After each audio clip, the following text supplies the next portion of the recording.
We've got a slight shift of emphasis, but I think the topic of this panel very definitely follows on from what we were talking about this morning.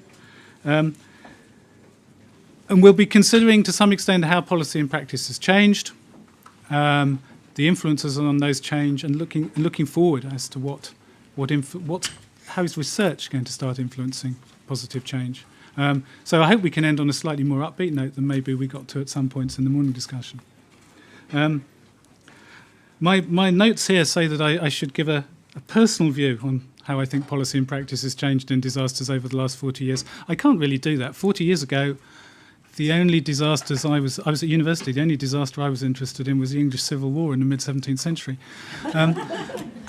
But I'll make one personal observation, which is I wandered into this field, disaster risk reduction, principally 25 years ago, more or less, when it was very definitely a fringe activity.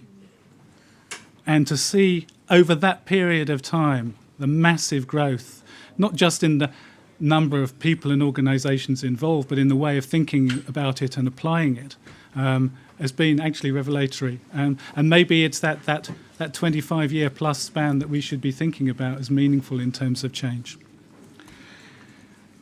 I've got three panellists on the stage.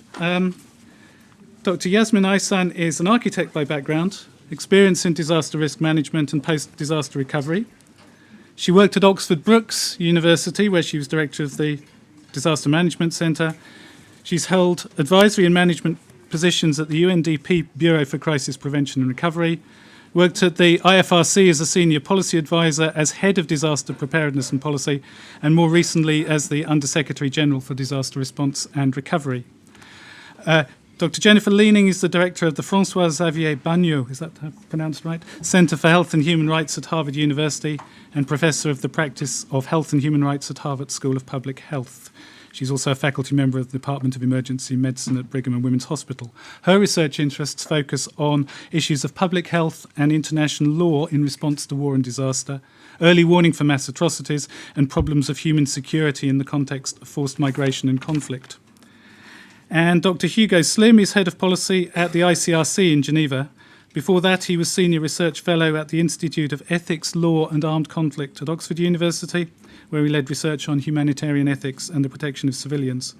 He's combined a career between academia and practice. He was chief scholar at the Centre for Humanitarian Dialogue from 2003 to 7, and reader in international humanitarianism, again at Oxford Brookes University from 1994 to 2003. So we have a very experienced panel with a wide range of interests. It's a pretty similar formula to what we had before. I will ask each panellist one specific question. There'll be a chance for some follow-up questioning based on issues around that. Then we will throw it open to the floor and the much bigger floor that's online, which will be attempting to catch my attention through this iPad here. So, Yasmin, can we start with you, please? And the question we asked Yasmin to deal with was, over the past 40 years, we've seen huge changes in policy and practice in the DRR field, whether it's in the evolution of DRR language or the discipline itself is being taken more seriously. So in your opinion, Yasmin, how has the policy and practice landscape evolved over time? Thank you, John. I'm very pleased to be here. First of all, to see a lot of people I knew from the early days of Disasters Journal and what Francis described, because I came to the UK in the 80s, early 80s, actually November 79, on a British Council grant for 1 year, and I ended up at Oxford Polytechnic, which is now Oxford Brookes, where I met Ian Davis, Paul Oliver, who passed away recently, who was also a social, kind of an anthropologist, I would say. And I had the opportunity to work with Francis, Ian, and various other people in the field, doing field work for several years as a job. And I was coming from a country which was very vulnerable to disasters. We had lots of earthquakes in the 70s, but I had never heard of the word risk or vulnerability when I was in Turkey, because it was very much the domain of the scientists and mostly the engineers, seismologists. There was no involvement of social scientists, not even planners, architects certainly didn't care. And after so many years, it hasn't changed fundamentally. Where I live in Turkey, a small town, we had an earthquake last month. And of course, it's immediately in the press and who they invite to speak. And it was a lot about looking at hazards, the future hazard risk. And again, the seismologists, the engineers, geologists, etc. But that's about it. So on the one hand, there's a lot of change, and certainly the vocabulary of risk reduction is very much in the reality of Turkey now. But when you look at from the vocabulary, even the policies have changed in Turkey to incorporate disaster risk reduction institutionally because of a lot of major earthquakes since. But when you look at where the practice is and who is really engaged and involved in research, in practice, the change is not fundamental. And I'd like to say this doesn't apply to all parts of the world, but applies to a lot of countries. And particularly to countries like Turkey, which is kind of medium developed, but a very centralized country when it comes to policy. And there is very limited NGO work to influence policy, to make policy advocacy because of the political context. It's almost, I don't want to use the word dangerous, but it's not much welcome to highlight where risks are coming from or demanding policy change and making advocacy to bring about changes to reduce vulnerabilities and risk. Now, coming back to England, I think this was a big surprise to me, I would say. And it became a career eventually. I was probably very lucky from the start to find myself surrounded by people who were already interested, as Francis described, the social, economic, political aspects and challenging the mainstream relief mentality. But when I look at the policy change overall, I think in the 70s it was still very much relief-oriented. When UNRWA was established based on some major earthquakes in Iran, etc., they had the vocabulary of prevention and mitigation, as Ian said, and it was largely dominated by science and scientific work, again, seismologists, engineers, etc., scientific committees, whatnot, but they were also engaged in relief. I think one of the major shifts in the last 40 years is this shift from purely relief focus to something a lot more into the social and cultural, political, environmental aspects, looking at not just the hazard part and not addressing the event, but looking into vulnerabilities and how they are constructed. And originally, even in UNRWA and later, it was more looking at the physical and structural vulnerability. Again, engineers, etc., at best planners, perhaps. But looking into the other social, economic, etc. aspects came a lot later, and probably a lot of it, yes, there was a lot of individual research, there were individual groups in the USA, social scientists, as Francis described in the UK. There was a huge influence, in my opinion, of the famine work in England, and also the influence of practices like PRA, Participatory Rural Appraisal, Rapid Rural Appraisal. Those groups were already looking at community level, their vulnerabilities, etc. Maybe the language was different, but this was coming from the development side. And there was a lot of research, a lot of frameworks, tools, etc., which we later adopted a lot. And I can give examples later on. Now, I think in the course of time, I think from relief more into DRR and trying to make a bridge into development was the objective. Now, how far putting DRR into development worked and how much the vocabulary was called mainstreaming DRR into development. I'm reflecting from my experience of ICRC and UNDP. When I went to UNDP in 2000, the whole thing was how can we integrate the DRR more into development? How can we influence, to begin with, UNDP institution, but where UNDP work, trying to mainstream it into the line ministries, for example. Lots of projects, but has it happened, in my opinion, in a very limited way?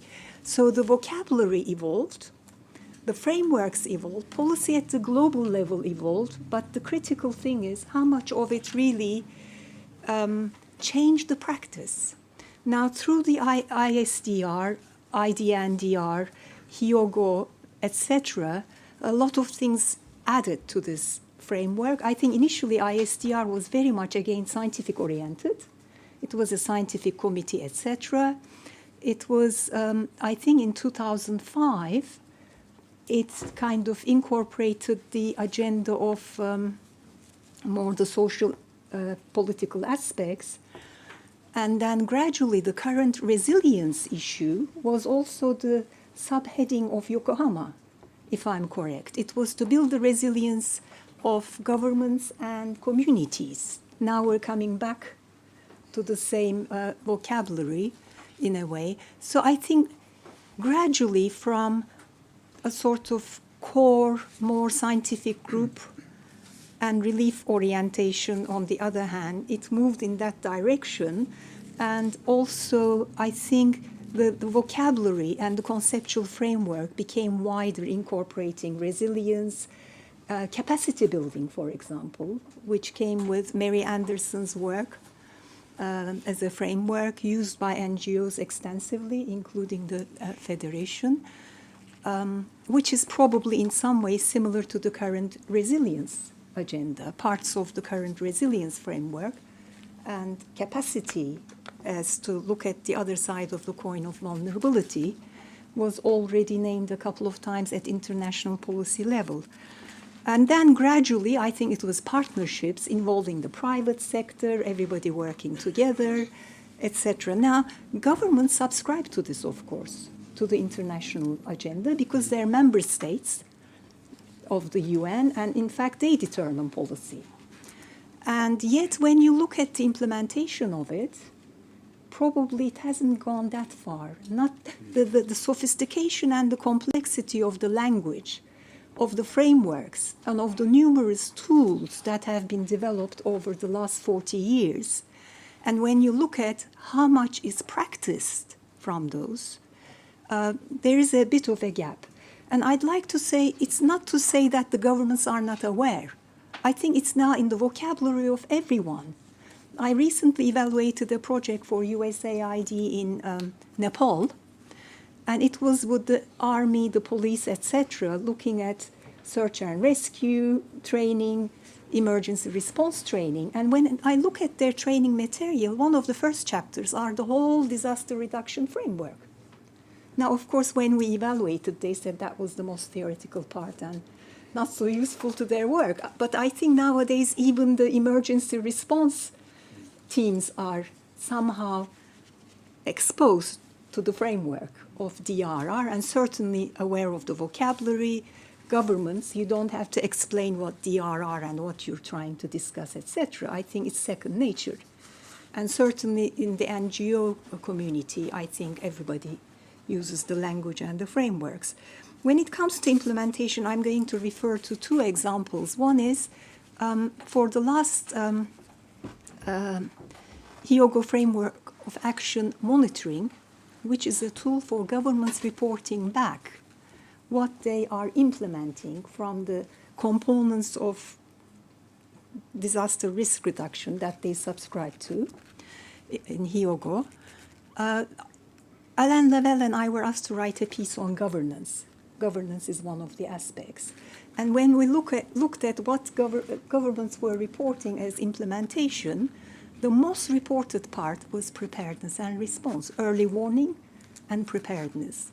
And I must say, of all the sophistication of the vocabulary, the understanding, the analysis, etc., much of which has filtered into the language and understanding of the people in the field. But when it comes to implementation, the change is not as fundamental. Of course, it's a great progress, early warning, awareness raising, etc., which saves lives. But the kind of aspects of disaster reduction we're talking about, the social drivers, the economic drivers, the environmental drivers, it's still limited. Governance was very limited. There was some progress on the legislations and laws. So DRR filtered into the legislations and laws, but when you look at their implementation, again, very limited. So there is some filtering in, but not fundamental change in practice. And my last example will be from the IFRC. When I went to IFRC in 1993 from Oxford, I found myself in a fundamentally response organization. So the support of the richer Red Crosses and Crescents to the ones where there were disasters was to create search and rescue teams, warehousing, stockpiling, and response teams. And there wasn't even much effort put into preparedness planning for the institution. I was working under Peter Walker, who also contributed a lot, and the one who established the Disaster Federations Journal.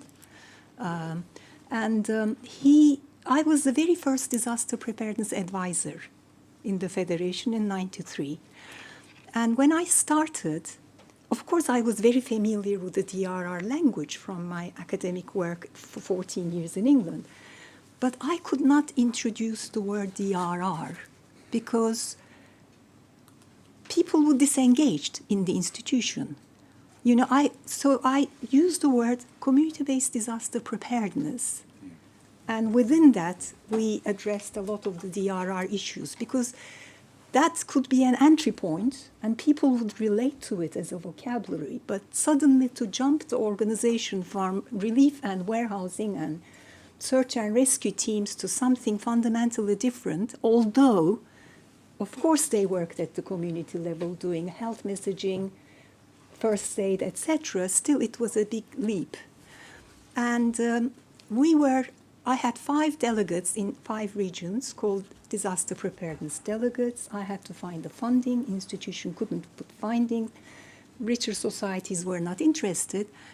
And we had to battle what we called the group. Still, the Federation was dispatching people from the headquarters to the field, to the disasters. Emergency response was still managed from Geneva. And they called us thinkers, and we called them relief cowboys. And there was a big battle between the two groups. But by the time I left the Federation first time in '93, we had vulnerability capacity assessment tool. We established community-based disaster preparedness. When I go to the field now, I see the Red Crosses. I see at the community level work, communities, the institutions, volunteers, everybody knows the DRR language.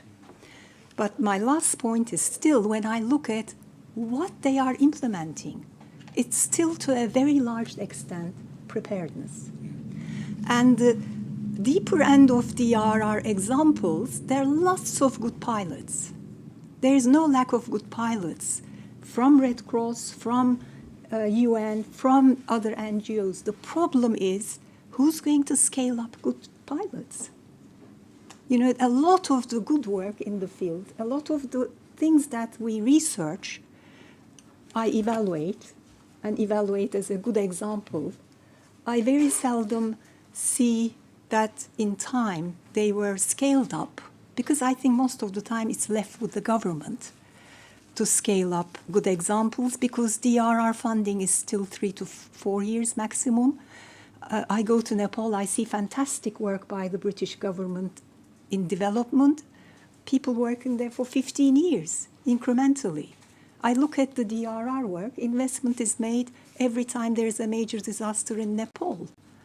And 3 years later, donors are no longer continuing to work. So, how can you create the institutions really to scale up, to continue, etc.? So it's not just funding, but it's a lot more than that. Okay.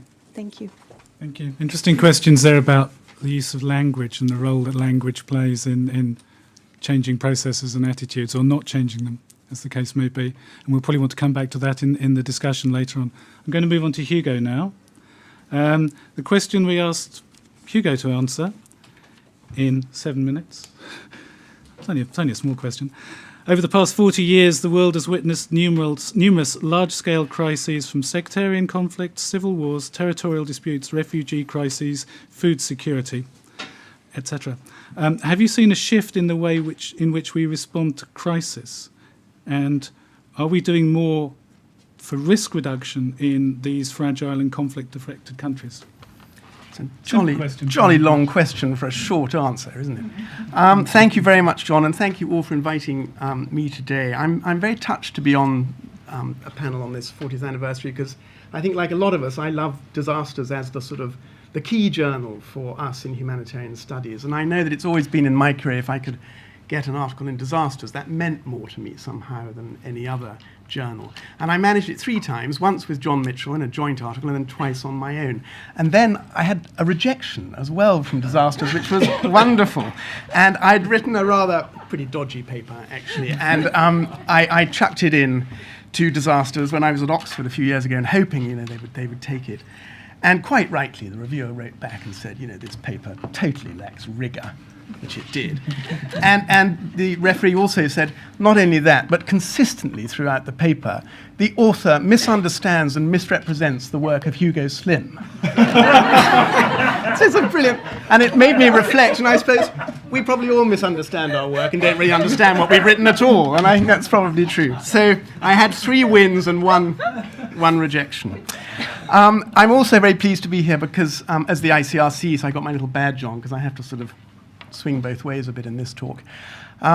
Because, of course, the ICRC, there's no doubt, has learned a lot from disasters. And it's a very thoughtful organisation, the ICRC, and it's amazing when you get in there how many people are actually quite good with key literature, key papers. They really are thoughtful, thought cowboys, maybe, in a sense.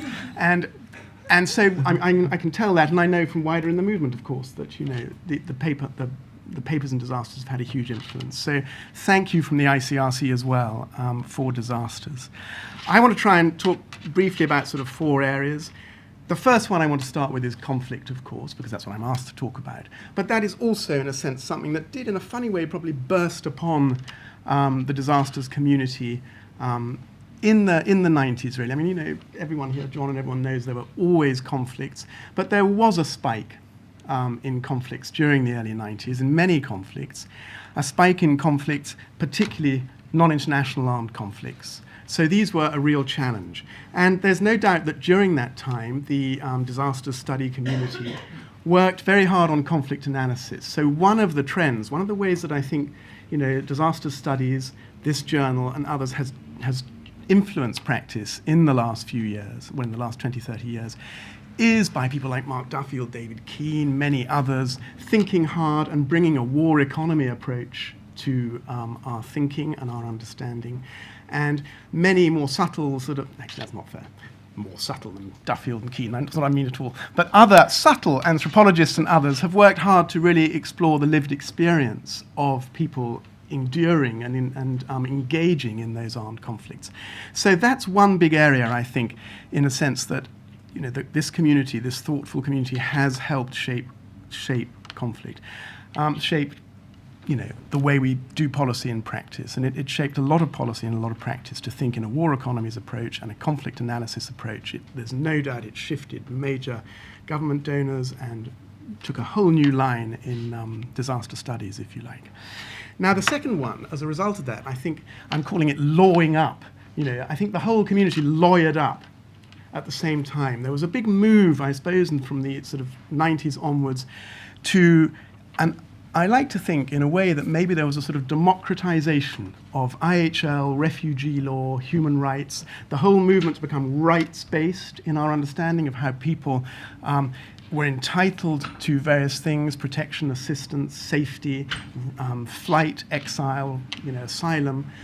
All those things took form, and there's no doubt that the research community, played a significant role in the whole wider community lawyering up, lawing up, becoming rights-based. And, of course, one of the key field implications for that on the ground was the massive emergence of protection. And that whole concept and that whole notion of rights-based protection, which in a sense had been ghettoed in ICRC and in UNHCR, who alone tended to talk about protection. We do protection. It sort of burst the walls of the feudal castle and went down to the people. And most NGOs, most civil society organizations began to say, no, protection is everything. And of course, if we look at specific events, I mean, Ian mentioned this morning how change is usually driven by specific disaster events. We would have to look at Bosnia and Rwanda as those events that said, assistance is not the problem, protection is the problem. So then I think we had a lot of scholarship trying to write about, in a sense, political theories of rights and rights-based and laws and the protection of people in war. And we had a lot of practice trying to say, well, how do you protect people in war? And that's been a subject of a lot of research over the last few years. And if I was to say, has that policy, has that research changed practice? Probably not much. We know from the wars in the Middle East recently that people are still killed, forcibly detained, displaced, whatever, in huge numbers. So we have a field of practice, we know what we want to do, but we're still often not able to do it, I think is the answer about that. Another aspect of that whole conflict protection, rights, law thing, in a sense, was the politicizing of humanitarian action and the politicizing of people's suffering in armed conflict. So that, perhaps when I started Save the Children and John was, one of my bosses and everything, and Mike, we probably weren't that engaged with the UN Security Council. But now the whole issue has been sort of elevated up and is politicized squarely in the UN Security Council as, questions of protection of people in war, et cetera, et cetera. So those trends around conflict, law, protection, politicization of the person affected by war and the conduct of war is one major issue, which has had a lot of scholarship alongside it, I think. The second thing that's happened, and certainly if we look at ICRC's experience, and you've talked a lot about it this morning in the disaster sessions, the urbanization of armed conflict, the urbanization of warfare, the urbanization of violence. As the world has urbanized, so has armed conflict. And if we look at ICRC in the last 10 years, we've had to massively skill up and scale up across urban warfare. And I think something like 60-70% of our footprint now is urban. Certainly 60-70% of our investment is urban. And in a way that, I often think it's a pity, in some ways, it's the person that was really beginning to lead this around Bosnia and Grozny, so sort of Sarajevo and Grozny, was Fred Cooney. And there was beginning with him to be a sort of emerging theory and whatever about urban humanitarian practice. It's slightly dropped off, I think, with his death and with nobody else really picking it up. But it is being picked up now, and it must be picked up now. What does it mean to protect, assist people in urban contexts? The next set of issues I want to talk about comes with the scale. We've all commented, and John did when he opened, on the scale of the humanitarian sector. We've sort of enormously grown into billions, millions of people involved. This led to a whole trend around standardization, code of conduct, sphere, and essentially it was a huge challenge of bureaucratization. And there's been a massive bureaucratization of our profession. And that has led to a lot of literature and a lot of scholarship actually sort of navel-gazing and agonizing around organizational development, around professionalism, principles, etc. So that's another big patch. I just want to make one last observation, which is, in a way, I think, while that's all very important, I think there is a problem that, in a funny way, the political theorists and the critical theorists have tended to grab the field. And I think in a lot of scholarship today that you get more brownie points for being good on Michel Foucault and making lots of clever Foucauldian points about the problem of power and unveiling the oppression of humanitarian action than you do about writing and thinking and researching about what works for people. And so if I was to conclude, I would have to say, and I have, it's lovely that John's sitting next to me, because I would have to say that actually the 70s, 80s were better, because the majority of the research that was going on then was about people's experience, what they needed. Work by sort of John, Julius Holt, Helen Young over there around people being hungry, people being poor, people being displaced, what happens, what do we need to do? I think the pendulum needs to swing back. We need to take it away a bit from the political theorists, the critical theorists, and say, yeah, so what should we do? And that's where I feel disasters needs to get back to, which would be, I think, good for disasters and good for people. Thanks. Thank you. I'm sure there'll be quite a strong conversation on the balance between theory and practice as we go on. But I'll move on now to Jennifer. Those of you with long memories will know that public health specialists and epidemiologists played quite an important role in disaster studies emerging as a field of research interest. It's only back in the 70s and 80s. It's sort of drifted outside the disaster studies sphere a bit, so we're hoping to address the balance, at least in part this afternoon. The question we put to Jennifer was that, aside from conflicts, the world's also been plagued by large-scale pandemics, whether it's Ebola, Zika, SARS, or what have you. And have we improved in the way in which we prepare and respond to public health crises at different levels? Well, thank you, John, and thank you for the opportunity of being here. I was delighted to be invited, and I have been saying to some colleagues since I arrived that this is a really wonderful collection of very, very informed and seasoned people. I'm finally being introduced or introducing myself to some of the classic names in the field, many of them who've published in this great journal, Disasters. I was a very, very early subscriber to Disasters. I'm now faced with the problem of, sort of physical moves of one part or another, and this vast stack. I mean, it has to be at least running 8-foot stack of Disasters in hard copy.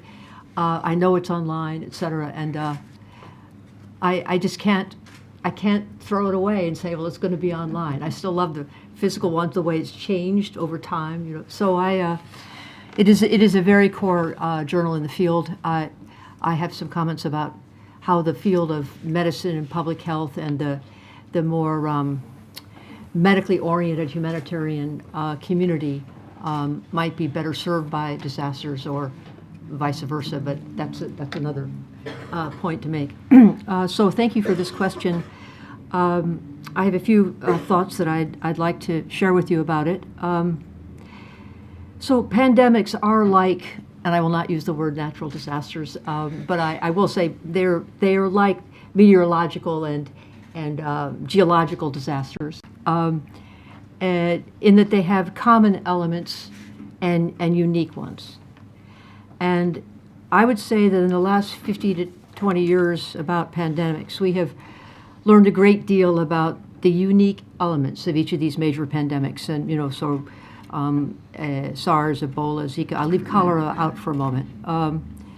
In other words, we understand the infectious agent. We know how the epidemic arises. We know how it spreads. We know how to contain it. We know how to treat it. We've learned these things with each of these major pandemics. But I'm concerned that we have not really dealt with the common features and the more difficult and necessary challenge of building a robust and durable system and capacity, or set of systems and capacities, to prepare and respond to these fairly obvious common features of pandemics. So let me just list them. Here are the common features. They all arouse fear when they first surface in global consciousness.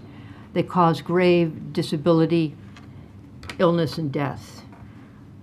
When they surface, their contagion routes seem unclear. The diagnostic methods and treatment parameters are not well defined. They all highlight pervasive and persistent deficiencies in existing health systems and health resources. They all raise concerns about disturbed and shifting ecosystems. They all exacerbate underlying social and political tensions in the community and the country. They are all met by nation states of the world with suspicion and xenophobia.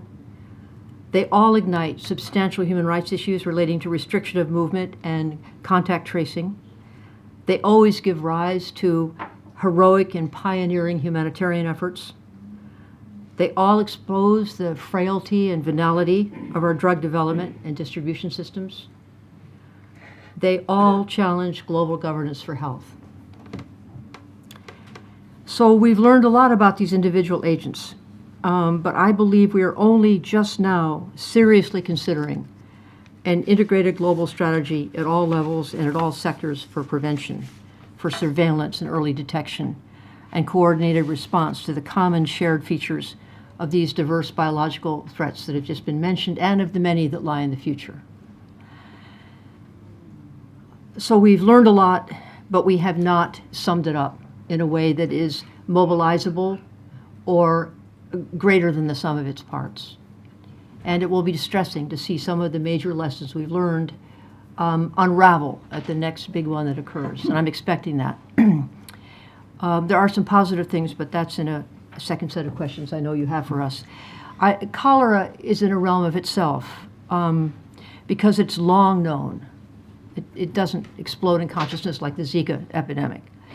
It is easily treated. It arises in poverty and collapse of water sources.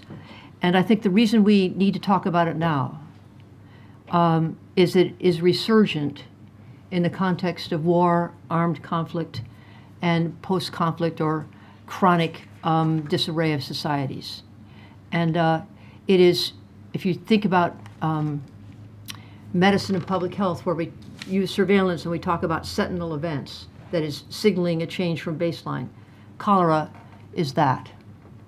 And we have it in very different places at an absolutely astonishing burden of illness and death. So we haven't learned. Thank you. Well, let's, on that pessimistic note, I was supposed to ask a really upbeat question about opportunities. But I will ask, I'm going to go around the panel now and say, in the areas that you've talked about and the issues you've described, can you give examples of where positive change and progress was achieved, and maybe comment a bit on the factors that underlay that? I get the sense, and I'm probably maligning all of you, that we've majored on the problems and the challenges a bit, which is quite reasonable. Indeed. But I thought somebody might at least try and sort of give it a silver lining, but apparently not. But now here's your chance. Okay, so Yasmin, do you want to go first? Opportunities. Positives. Positive. Yeah, I think some of them, I mean, there is quite a lot, of course. It's an achievement that we shifted the thinking from just responding and emergency teams to understand that there are underlying factors, and it's not about knowing the hazard better. I mean, I think we all know it, and no harm in repeating. Whether we're able to do something about them, maybe that is part of the challenge, but still there's a lot of progress. I think one progress is in early warning, public awareness, and I mean, saving life has improved. Let me put it that way. And it has also helped with the technology. I think major events which could have been prevented in terms of life losses resulted in investment in early warning. I mean, tsunami, there was no comprehensive tsunami warning in the Indian Ocean. And now there is a very sophisticated system. And in fact, even in Turkey we get tsunami warning, which I never heard before. I mean, how much tsunami can happen in Turkey after an earthquake? But it's in the vocabulary now and it's measured. So early warning has improved a lot in disasters, like not for earthquakes, but a lot of the meteorological disasters. And saving life has improved a lot. This is helped by the technology. I think several people mentioned the technological progress. Yes, certainly. I think that is an opportunity for the future. Internet technology, mobile phone technology, extensively used. And another area, in my opinion, is the cash work. I recently evaluated something for the Danish Refugee Council, Syrian refugees cash program. It's a protection program, but a lot of them used vouchers and cash. And now, of course, European Union is doing a huge cash program in Turkey with the Turkish Red Crescent. And we did not evaluate the entire program, just the DRCs, but it has a huge potential. A couple of years back, Paul Harvey and I evaluated post-tsunami reconstruction through a cash approach in Sri Lanka. In my opinion, again, that was very, very successful. It's efficient. It directly involves people. It gets the message of DRR into it more directly than through NGOs and through other institutions, etc., if you do it well. Of course, it looks very simple, but it's a very complicated approach. It needs a lot of good understanding of the environment in which this is going to operate. And I'd seen in Sri Lanka 3 different organizations doing exactly the same thing because it was the World Bank framework. And the only ones who got it absolutely right, well, of the 2 programs, one of them was the Swiss Development Corporation. And others did not engage sufficiently in supporting the program on the field, and it wasn't as successful. So it's not a success by definition when you do cash. But if you do it well, I think it's a big opportunity. Of course, it means NGOs have to redefine their role. If they are not delivering directly, what is it that they will be doing? I mean, this is very much an issue with the refugees in Turkey. A lot of the protection agencies would like to remain and do more. Unfortunately, sometimes it ends up doing a lot of assessment, monitoring and assessment, which can almost suffocate the program's simplicity. And so I think these are some of the opportunities, and I can come back to others later. Thank you. Hugo? Yeah, I don't think I was pessimistic. Was I? Maybe I was. I think what I feel, there's no doubt, as Yasmin's saying, that I think if you're in an armed conflict today, I think you're probably, unless you're at the sharp end of a direct violation that, kills you, wounds you, rapes you, or forcibly detains you, that there is a sense in which you are more likely to be assisted, more likely to stay alive in an armed conflict today than in many of the centuries before this. So I think there is enormous progress. And I think, looking forward, this challenge around bureaucratization, the growing of the sector, the other thing that's extraordinary about the humanitarian agenda today is that it goes so much beyond the sort of 4 basic goods of health, water, food, shelter, if you like. ICRC in itself is such a multi-disciplinary organization. We're looking at migration, we're looking at dead body management, we're looking at veterinary programs for pastoralists, we're looking at health, we're looking at supporting armed forces and armed groups on respect for IHL. It's a huge agenda.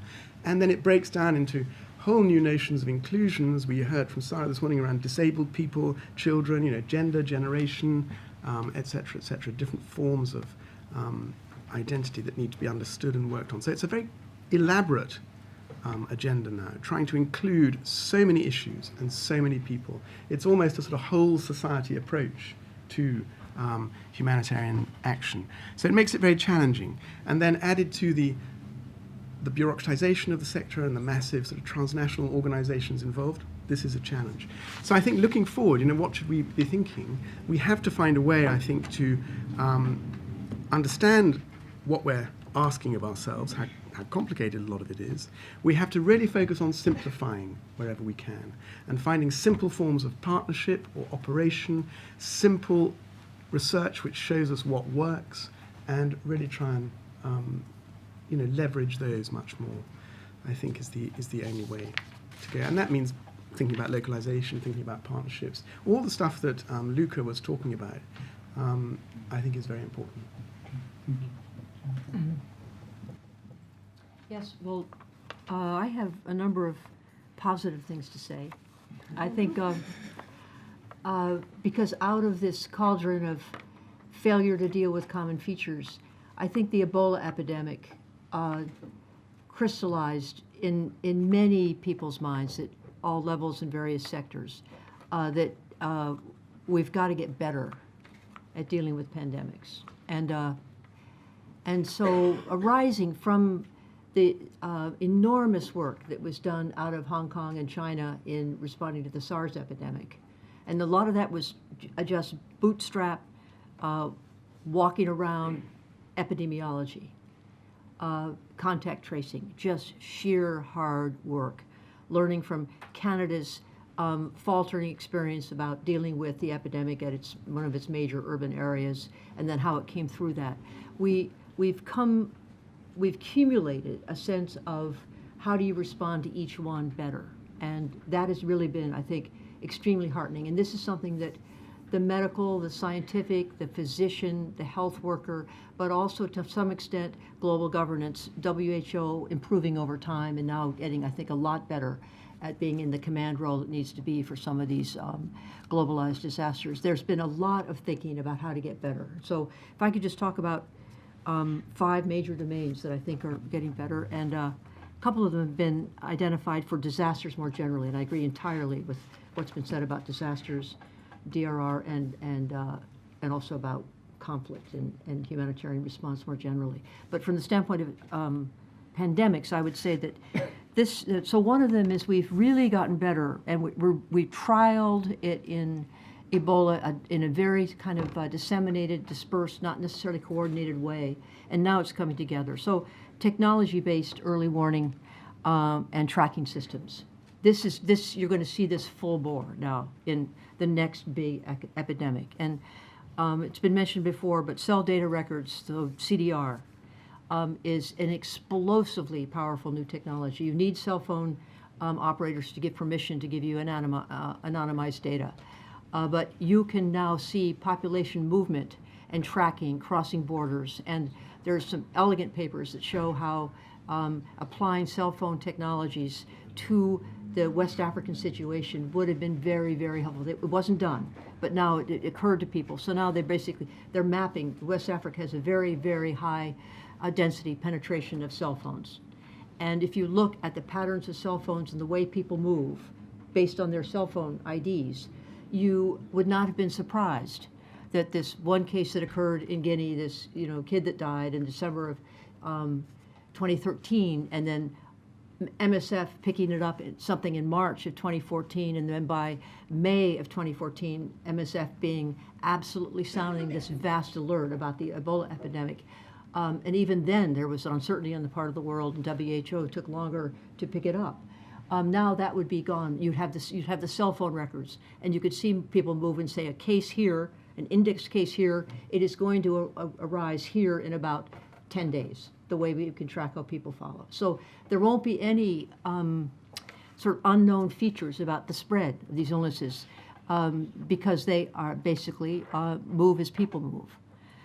The other part of this is the ways in which OpenStreetMap, went to the Haiti earthquake and was very, very helpful in identifying what the cross of walk and don't walk was. In other words, unnamed parts of Port-au-Prince. They could then say it's near the swimming pool, near this hotel. And then you could see it from satellite, and then you could direct people to go to do search and rescue. Well, that is now basically was put to very good use in Guinea, but also other parts of Liberia and Sierra Leone in mapping roads and putting local names to roads and roads that hadn't been mapped, saying where they went. So you could basically go up country, deploy supplies, figure out where people were moving, and find them if there was a situation that was heard about, but you weren't quite sure how to get there. So there's another big development in epidemiology and medicine that's being used in crowd disasters, which could be applied to pandemics, which is you train local health workers, and it could be, does not have to be physicians, but people who can do syndromic surveillance, headache, sore joints, train them to a tablet, they put it in, it goes up into a cloud, and then it can be more sophisticated arrays and displays for monitoring and early anticipation, early warning of outbreaks. So technology is really going to be on our side in pandemics. And the one thing about pandemics is they sometimes can occur in the context of civil unrest and war, but the big ones we've just talked about occurred in areas of relative peacetime and stability. So the interference with the information systems that might arise in war don't arise in pandemics, usually. So it's a very, very positive one. then there's a lot of work that's being done on strengthening health systems and human resources, national health systems, including a lot of kind of anguish and hand-wringing on the parts of the major donors who had spent hundreds of millions of dollars in building the health systems, not in Guinea so much, but in Liberia and Sierra Leone, post-wars, et cetera. And much of it, didn't stand up to the test case. And so now there's a scrutiny about what are we spending money on, why we do a bad job. The local governments, national governments, are really coming back up and saying we have to do better. So that is a very, very positive dialogue where both sides are disconcerted by the failures of response, and they're hell-bent on improving it. And an aspect of that is improving lab competencies and diagnostic services at the county as well as national levels. So you don't have to wait for 5 days and send something by airplane to France to get it figured out. And I mentioned that there's an enormous amount of work going on in building global capacity for response and preparedness. WHO, experimented with a UN coordinator in the region for the Ebola epidemic, and although that was controversial, it actually galvanized WHO to reactivate it and empower its emergency response unit, which is now in very good form. The reform of the pharmaceutical pipelines, I won't go into detail, but that has really taken off. And you have the private sector, government, major NGOs, and a wide range of humanitarian responders at the table talking about how you can develop new vaccines, deal with neglected medicines, have cheaper medicines available, et cetera. I won't go into it, but this is really, really promising. And then I would say that the part of that is just fascinating is different organizations where MSF was very, very important in this, and they're in the leading NGO or humanitarian institution role of interacting around the development of drugs and vaccines. Their ethical perspective on how you do rapid trials, field testing, without doing randomized control trials, but just doing trials of candidate drugs in populations that will be drugs that can be used in the field situation where it's hot. You don't have a cold chain. You don't have people who are really sophisticated who can read the drug inserts, in the bottle of pills. They made an extraordinary contribution to the changing of minds of Big Pharma. And that now there is dialogue going on so that Big Pharma gets it. We are not going to be only under rigid FDA, Food and Drug Administration laws in terms of randomized controlled trials and have it go through 3 years of testing before you put it in the field. In these emergencies, there are now protocols being developed for rapid deployment that have been scrutinized by, very, very senior monitoring bodies. And so this is where I may sound overly optimistic, but I think a next big pandemic, building on all of the learned experience in the past, we're likely to see a marked improvement in early warning and in response and in community engagement. I can now, when you've had time to digest all those thoughts, throw it open to the floor. And in a moment, I'll throw it open to the online audience as well. We'll follow the same procedure as we did earlier, which was I'll take questions in groups of 4 and then ask the panelists how they want to respond to them. I'm very happy to hear from people who haven't asked questions already. Yes. Can you give names and organisations, please? And could everybody keep their questions brief and make them questions rather than statements? Thank you. Okay. Can you hear me, or do I need to speak up if it's not? Oh, there we go. It's Laura Louise Fairley from the START Network. It's a question for Jennifer. You have to forgive me if this was covered in the 20 seconds where I was dying in the corridor. You've spoken about the issues surrounding epidemics and also the areas of progress. I wonder if you feel there's a gap in terms of, at Start Network we respond to outbreaks like this where funding is not coming in for rapid response. So we were working in Yemen before a lot of the international attention was switched from the conflict side towards the cholera outbreak, and recently in South Sudan as well with Save the Children. And there seems to be a period where we're aware that there is an outbreak, but we're not quite labelling it as an epidemic in the sector, and international response is very slow. And that, to me, in an outbreak seems to be the key point where you bring in these areas of progress. And I wonder what your views are on that time period and how we can try and improve as a sector and with governments to focus more rapidly on outbreak, dealing with outbreak. Okay, park that one with you for now and do the rest. There's a gentleman over there. Yeah. Thanks. My name is Hans-Joachim Heinze. I'm one of the editors of the online journal International Humanitarian Action. It's financed by the European Union and it's open access journal. I would like to congratulate the disasters maker for the wonderful journal.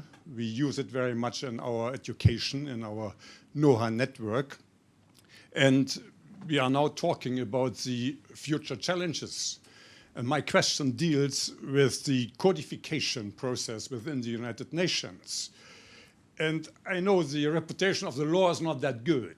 However, I wonder, we have a codification process in the United Nations dealing with the protection of persons in the event of disasters.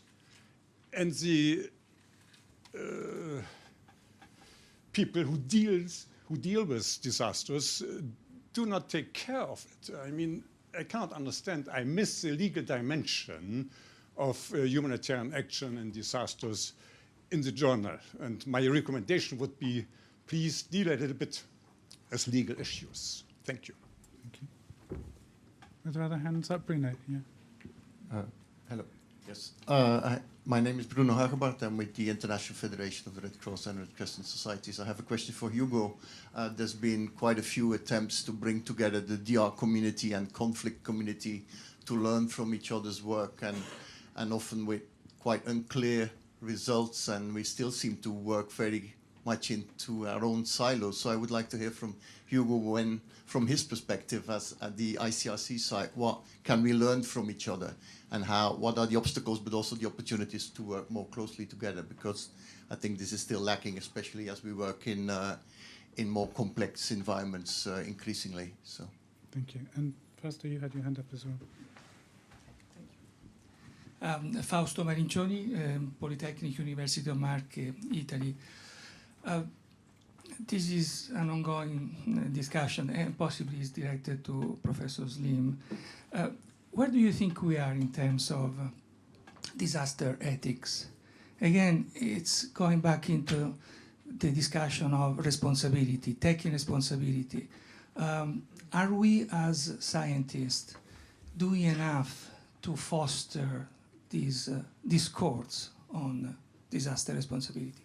Thank you. Okay, thanks. That's four really interesting questions. Shall I start with the last one and throw it to all three panelists, actually, about disaster ethics and responsibilities?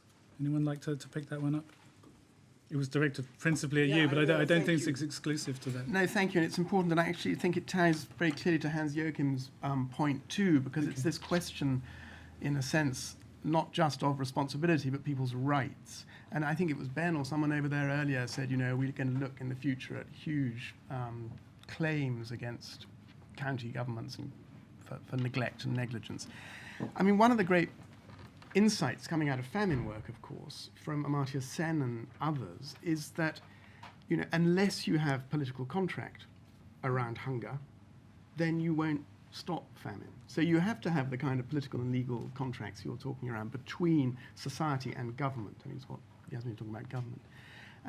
And that is very, very important, so that the state feels, understands, and knows it is going to be held accountable for a responsibility to stop and prevent hunger and famine.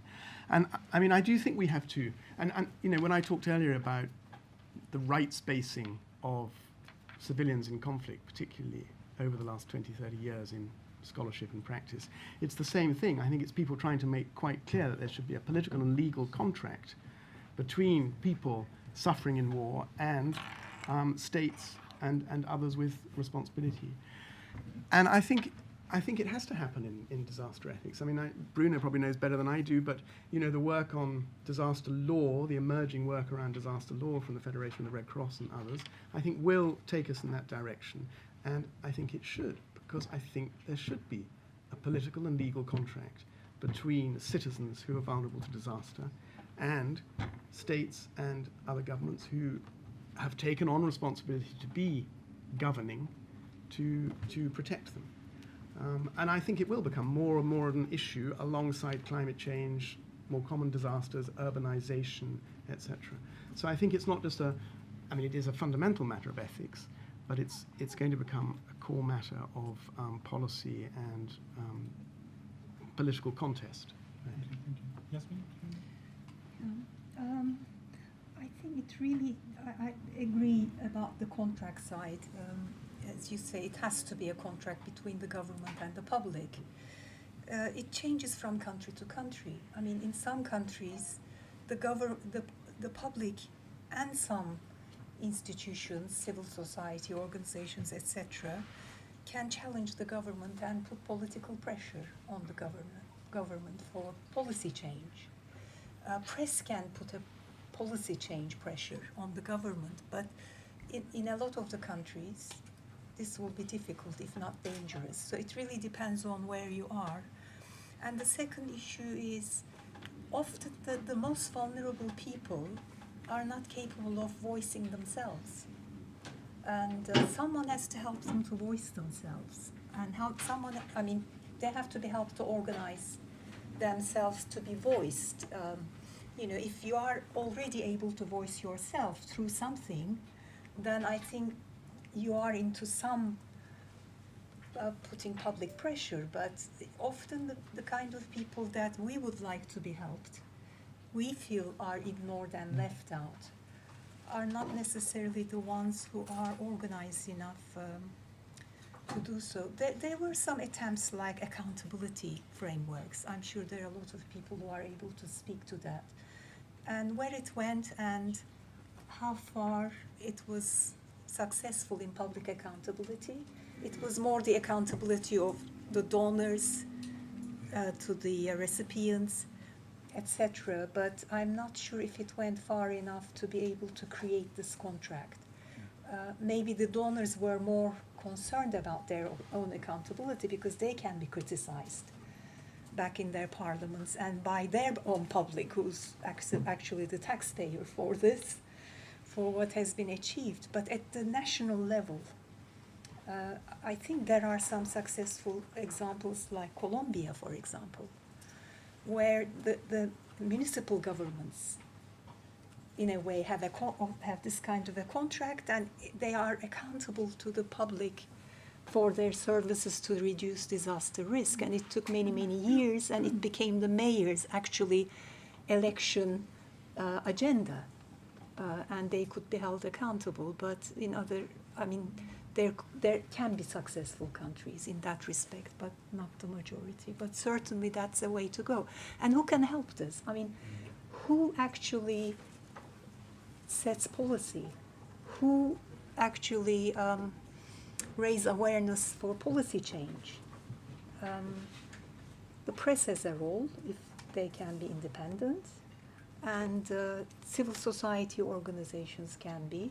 Academics to a certain extent, through their research, etc., if they can voice it and put pressure on the government. I can certainly say in Turkey, the ones who have the power will be the seismologists and engineers, whatever. So there might be, in different situations, different groups. Maybe it comes from the hazard people, maybe it comes from the journalists, maybe from the civil society groups, depending on the context in the country, to really put this pressure. Thank you. Thank you. It's a rich question.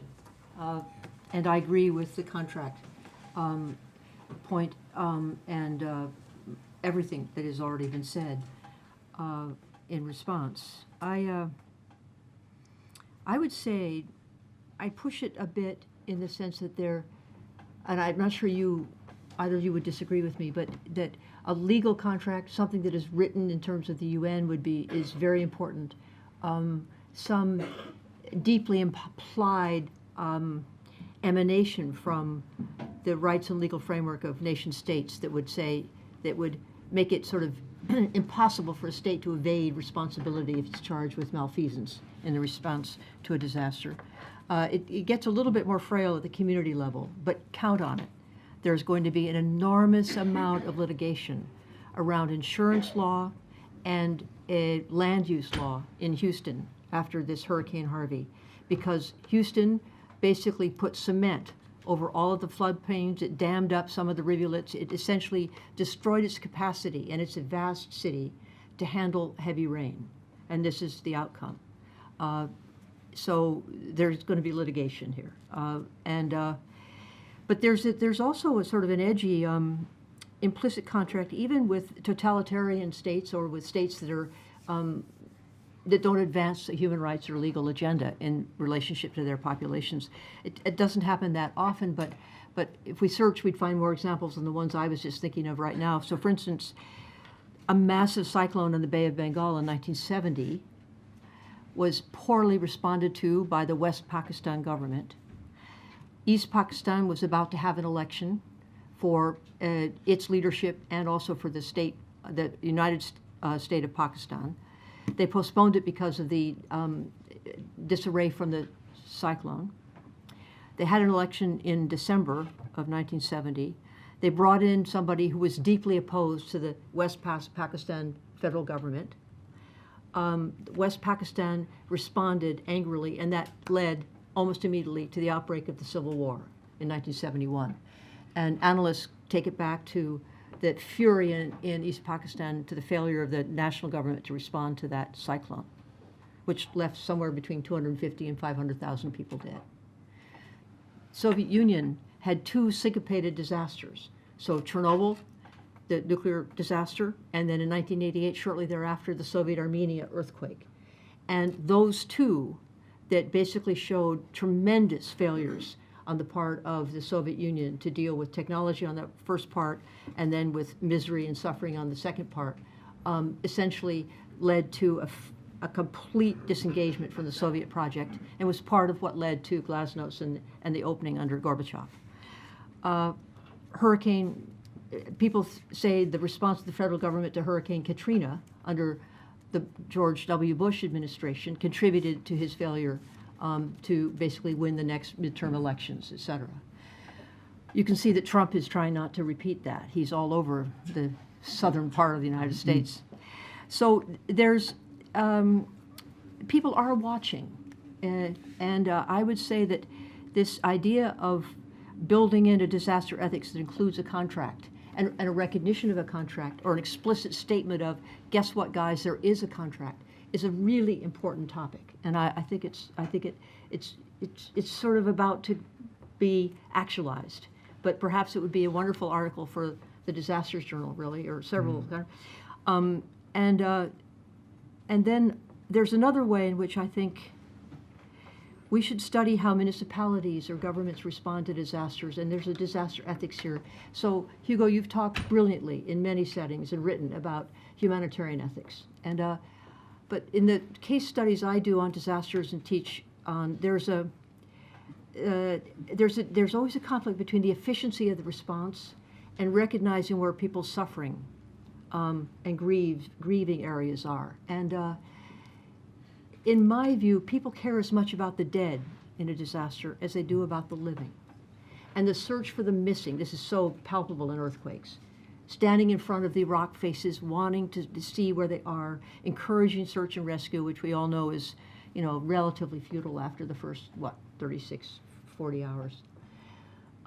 Relatively, because there's always somebody you find 8 days out, And then all these people that want to come in to do recovery, which is, jargon in U.S. for basically moving the rubble. The rubble's a very big problem in many of these disasters, not just earthquakes. But that means, of course, you irrevocably destroy the chance of trying to find somebody alive. And that tension is palpable, and it hasn't really been written about. And so that, to me, is the next layer of disaster ethics. So it's a really rich topic. Thank you. Thank you. We've still got two of the four questions to deal with. No, that's good. Bruno's question about bringing DRR and conflict communities was the word I think you used together. I'm not sure they are communities or what kind of communities they are, but any reflections from the panel on that?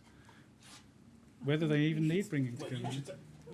I think you guys can lead. I mean, on it's that. certainly a family problem for the Red Cross, Red Crescent movement.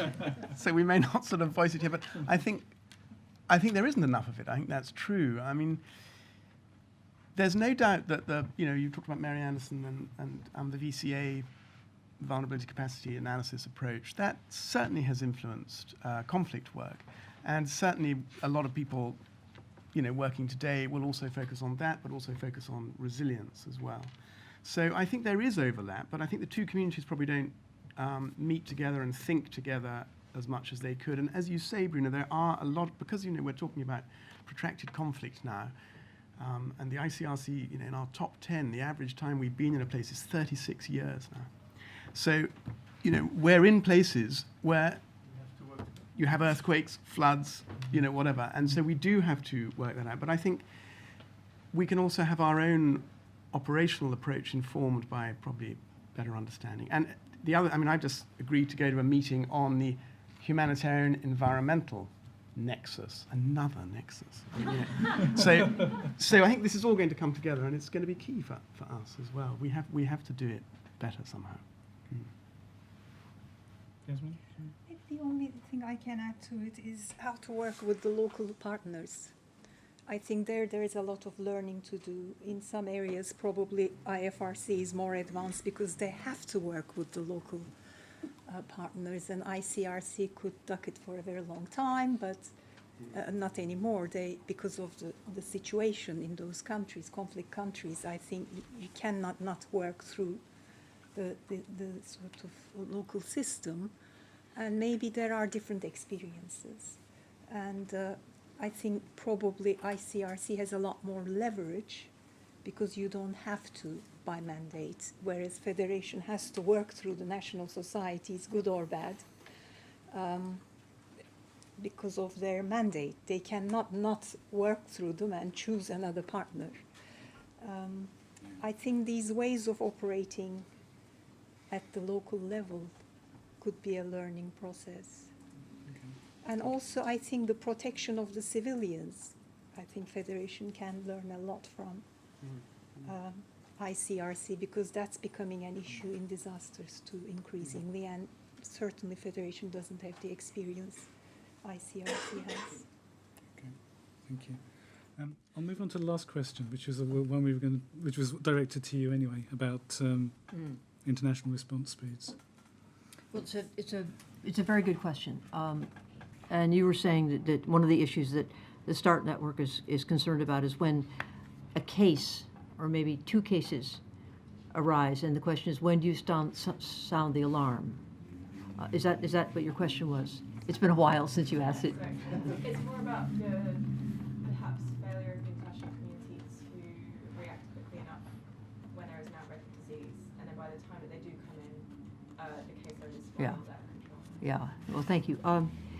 It's technically a difficult question. I mean, with measles in any crowd that is refugees or dense settlement, one case of measles constitutes an epidemic because it is so contagious, particularly if it is a malnourished community or vulnerable from, illness or disease in other ways.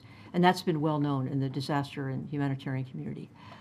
One case of Ebola, where it is, low simmer endemic in various parts of the West and Central and Great Lakes region, is not necessarily that. And so there were a few people that knew about this December 2013 case, but then it wasn't watched. And this is where these indirect technologies can start helping. That is, where's the next case? Is it across the border? Which is, in fact, that was when it was first recognized. These lethal viruses, basically that are spread by vectors, but then can be spread human to human. I mean, you have to look at the characteristics of what that one case is. How deadly? How is it spread? How do humans help it spread? Are the vectors like mosquitoes or fruit bats or whatever widely disseminated? And so when you are in that context, it's a judgment call to start raising the alarm. So I would say that there is more education to be done in communities at very local levels and at nation-state levels about the parameters or the definitions of what kind of disease outbreak requires a really strong vigilance in terms of of following its course. I believe that WHO is going to be very invested in helping to define those categories and helping to train local health systems and health workers in it. I mean, that's part of what they're good at. So it's tricky. It's both a scientific question and an empirical question around what is the context in which this outbreak is occurring, or this case is occurring. But reducing the cycle time is not necessarily the right thing to do, because then you'll be overcalling epidemics. Not every case or two is going to lead to an epidemic. So that's where some experience and further investigations and watching in an early warning mode is important. Thank you. I'm going to take an online question now. There is only one online question. There's supposed to be more than 100 people out there. It shouldn't be too difficult for them to click. No, you've only got about 10 minutes left in which to do so. This is from Paul Anticoni of World Jewish Relief, who writes, risk aversion, donor restrictions, and obsession with professional standards risks taking people and passion out of our decision making. Real-time media seems to seek to find fault or controversy with our agility or overly influence decisions we make for fear of our reputation being damaged. Is this an irreversible trend, and are we inevitably to be held to ransom as to the nature of our future action? Any response to that? That's your answer. Do you want to go? No, I'm kidding. I don't know. Do you want to? Hello, Paul. Thanks for that. I think it's difficult. I mean, I think, as Weber pointed out years ago, in all organizations and professions, there's always a tension between charisma and bureaucracy and sort of passion and, caution and all these things. I think we do have to be brave. I mean, I think certainly in the ICRC at the moment, we realize we must continue to be brave. We must continue to focus on the front line. And I hope others will try and do that too. It comes with a cost. As you know, we've had 2 people murdered this week.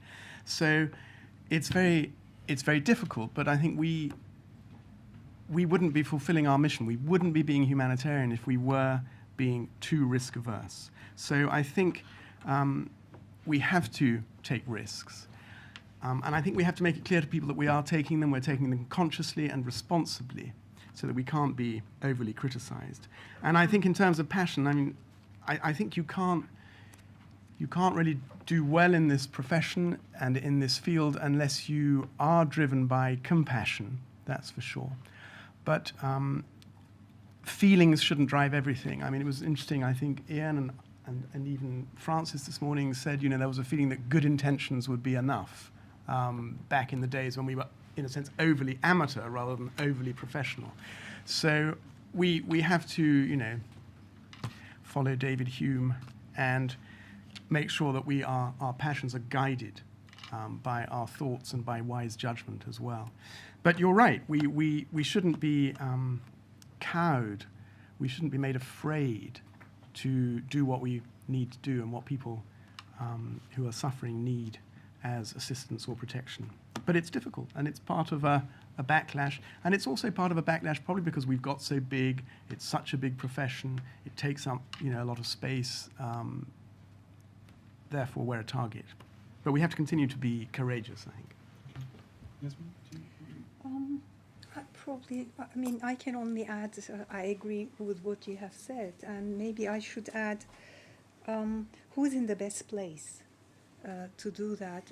I think at some point there was also this do no harm framework. Sometimes when we're too enthusiastic and see too many things and too much suffering, etc., I think there's a risk to be carried over. And I think everything we do have long-term consequences, especially as outsiders. It's sometimes easier for us.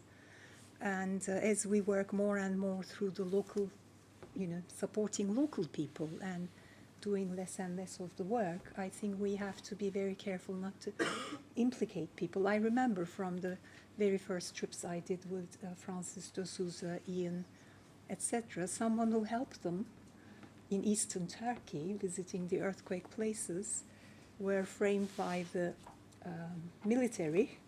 I think one of them, when they came back, wrote an article probably published by the Disasters Journal, and there freely spoke about what this person who helped them said why people were not helping in Eastern Turkey because of this Kurdish population, etc. And the person who helped was then in trouble. I mean, sometimes what you think is okay to sort of defend passionately, go for, one has to be careful what it means in the context.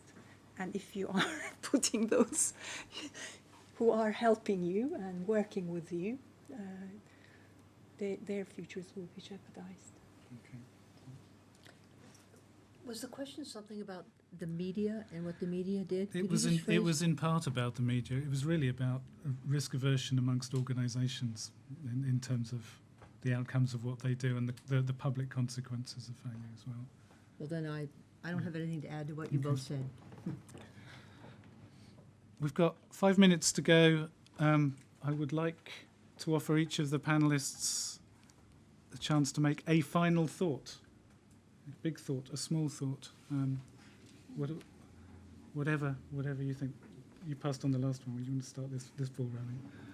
Well, I think this is a good time to have a 40th anniversary because not only is it driven by the calendar, but it is also a time when a lot of us are in a state of reflection and recognizing that, for reasons I won't elaborate, I think the day has talked about them, we are in a part of a curve that is not going to just be moving asymptotically. There's something happening that is accelerating. Risk, threats, climate change, collapse in governance, extraordinarily powerful forces of forced migration. And this century, which is still young, all of us are going to have jobs for as long as we live, and another 4 generations in responding to crises of different kinds. And it's going to, in my view, it's going to get worse. This is pessimistic about the way the world is going, but I'm optimistic about the enormous possibilities of the next several generations, and I'm not leaving my generation out. There's still work we're going to be doing too. And so I think the body of knowledge that the organizers have brought here today, in terms of the people, but then also much of the discussion, it speaks to that this is a hopeful point in terms of prevention and response. It's a hopeful point for early warning. It's a hopeful point for all of us to be moving outside our disciplinary professions, although we need to be steeped in a discipline, to collaborate and come together and in various ways. I think it's potentially a hopeful point for massively important international institutions like the ICRC or the UN. I think this is a very, very, it feels vigorous. I'm not saying we're ready for how bad it already is or how bad it's going to get, but I sure wouldn't want to be with any other group of people facing the rest of this century than the people around this room and online. Yes. I think probably from a research perspective, I'd like to see more longitudinal studies. I think we talked about it many times in the past, and there are still very few, because some things which may look very unsuccessful over time may become successful. Again, to reflect from our example, we did a survey. We worked in Turkey for 4 years, looking at post-disaster reconstruction some 10, 12 years later. And it was a whole different story. You know, things which were very unsuccessful at the beginning, some things worked well and other things didn't. And I think we are getting a snapshot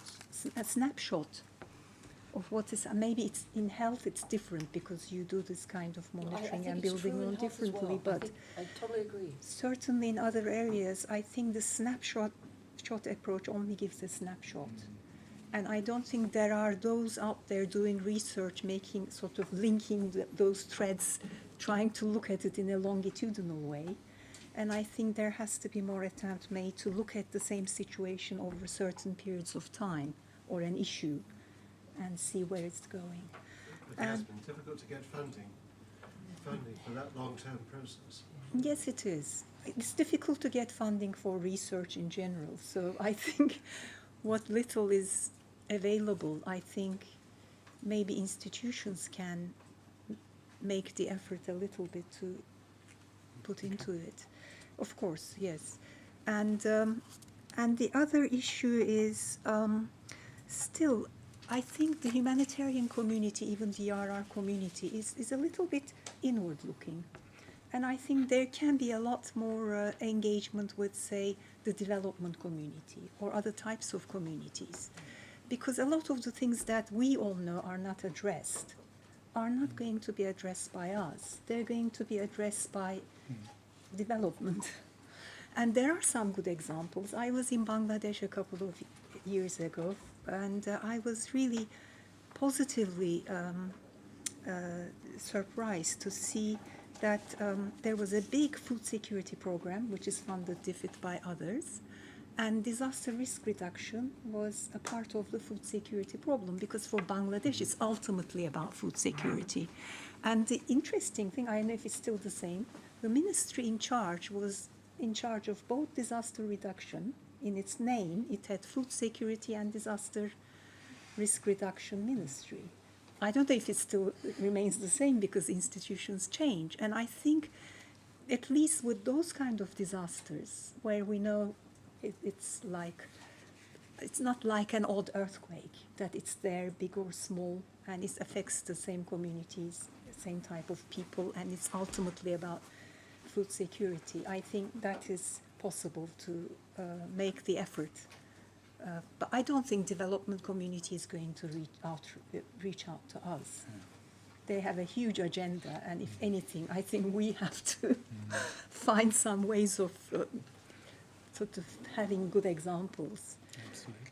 Yeah. Okay. Thank you. Just 2 points from me. I just want to repeat what I said earlier, that I think the most important thing, the disaster study community can do going forwards now, after this great birthday, is to focus hard on empirical research about people's lives, what they experience, what they need, and to do that with them in good style empirical research on the ground. As we heard strong messages, from Luca and JC and everyone else saying, if you're going to work on this stuff, work on it in the armed conflict, in the disaster, whatever. So really understand it. And then this big question in the way that Helen Young raised earlier is that, we're doing the same things now. We're really working still on the knowledge base, the theory, the practices of the 80s, 70s and 80s in what we do in food security, whatever. Now, is that because it's the best thing to do, or is it some kind of habit we've got into? So I think that's the other reason to really dig down and do more empirical work about what really works. Are we working from habit, and are there new things to do? So I think empirical research is really important. And then the other thing we need to do less of, I think, because it distracts us all the time, is to engage in an endless fascination with our own system. The kind of extraordinary, astronomy of, UN coordination, NGO this, that sort of thing. We've got actually to detox a bit from a fascination with ourselves and get back to really working with people about what's happening in their lives and what could work to protect and assist them. Thank you. So the conclusion really is that when we have the 50th anniversary conference, we should have a completely different set of people in the room, including communities. Yeah, we won't be here. Thank you to the panelists. Thank you to those of you who asked questions and listened. It's been a very stimulating conversation. Fortunately, we've run out of time, so I don't have to sum it up, which was on my to-do list, because it would be rather difficult to capture without a lot of thought. But thank you to the panelists, and thank you to all of you. Thank you.